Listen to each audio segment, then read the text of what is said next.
We all know the story of the Trojan War, the roaring chariots, the shining bronze armor, the ultimate clash of kings, except it's a complete lie. The ancient world you think you know never actually existed. For centuries, we've completely misread the greatest stories ever told, and worst of all, we are repeating their exact same fatal mistake today. Look around. We live in a world obsessed with looking back. We look at old photos. We study ancient ruins. We try to copy the past to fix our messy present. We assume the people who came before us had it all figured out. But what if the ancients themselves were doing the exact same thing? What if the legendary poems of Homer and Hesiod weren't historical records at all, but a massive psychological mirror meant to challenge the status quo? After spending decades digging through the complex fragments of 8th century BC Greece, elite historians discovered something shocking. The material world of the Iliad and the Odyssey is a total myth. It's a patchwork of different eras stitched together, a world of fantasy and fable.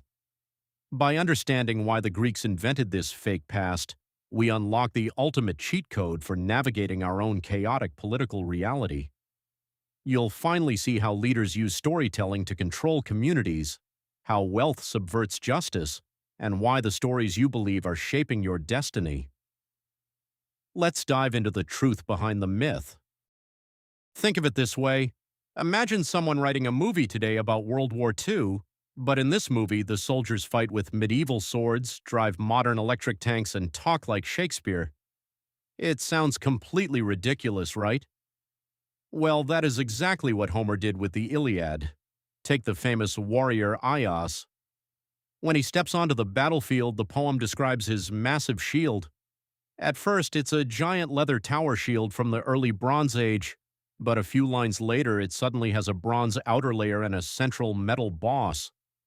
That kind of technology didn't exist when tower shields were used. It's a total contradiction. Here is the catch. The ancient audience didn't care about the tech errors. They weren't looking for a history lesson. The poet updated the shield's design so the crowd could understand how it worked in battle. The old objects were kept to create a sense of distance. It made the story feel legendary. But the details were tweaked to keep the brain engaged. The past was just a stage to debate the terrifying problems of the present. Now, why does this matter?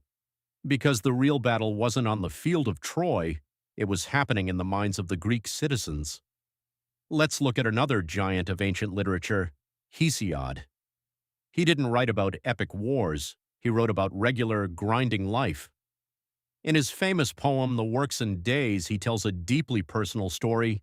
He claims he's locked in a bitter legal battle with his own brother, Perses, over their inheritance. According to Hesiod, his brother bribed the local rulers to steal his land. Hesiod calls these rulers basileis.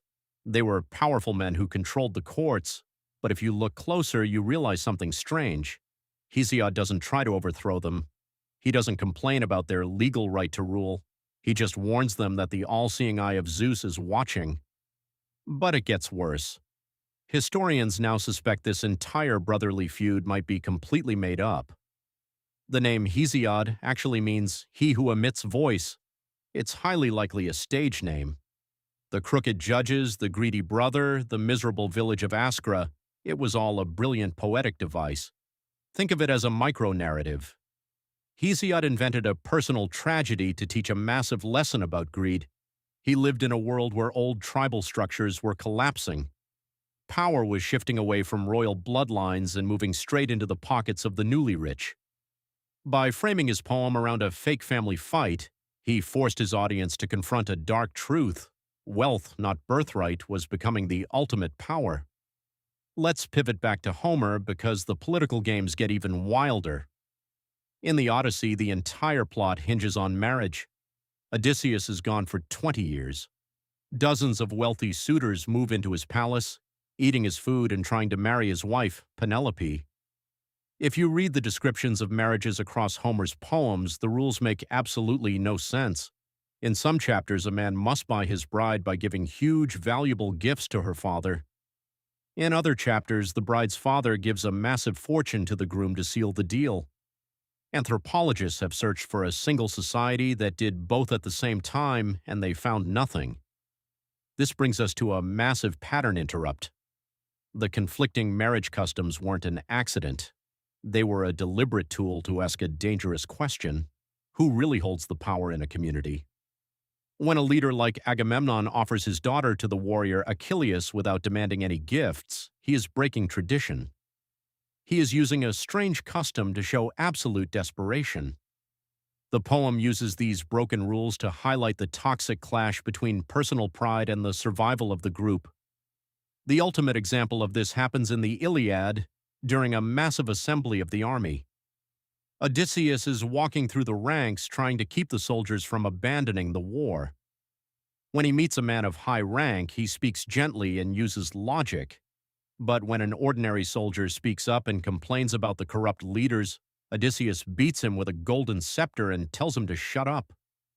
The ancient audience listening to this would have felt a sudden shock. They lived in early city-states where public speaking and debating in the town square were becoming normal. By showing Odysseus crushing a common man's speech, the poem forced the crowd to question their own reality. What are the limits of authority? When should a community rebel against a bad leader? This wasn't mindless entertainment.